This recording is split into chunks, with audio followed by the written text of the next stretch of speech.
On and on, la la la la la. Oh oh oh oh oh, yeah yeah. Menyarali, SB beatlerine dönelim. Okay, let's go. Menyarali iki o yüreğimde, sen sevdiğim giden o fikirlerimden. Seni küsedim dün, gelmedim benim için düşlerime. Ayrılay bugün, başkasına seyredem o. Yo, uklasam yanımda uyansam eğer sen yok. Eğer ben de o yekelikten suratını yüreğime çekeyim sen. Bağla diyen de söyleyen seni, dünyayı bir bardan açtı bana kucağını.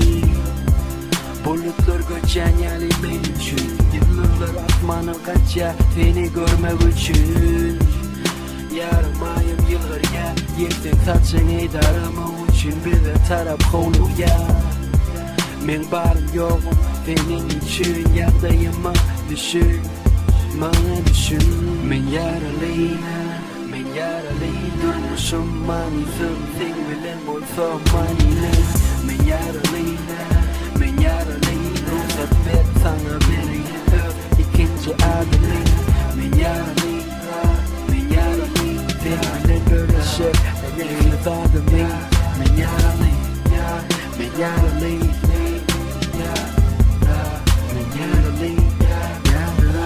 men halayan kıyıları halayan kıyılar.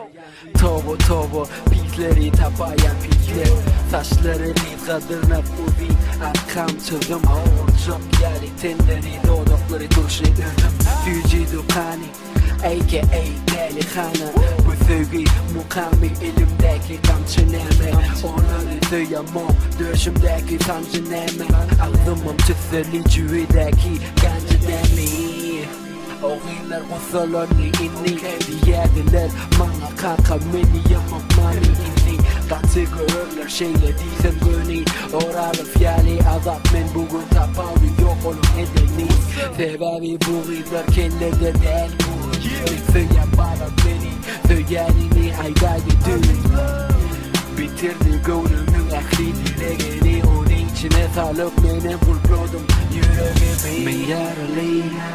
Men yaralı durmuşum manizim, sen bilen olsa manine.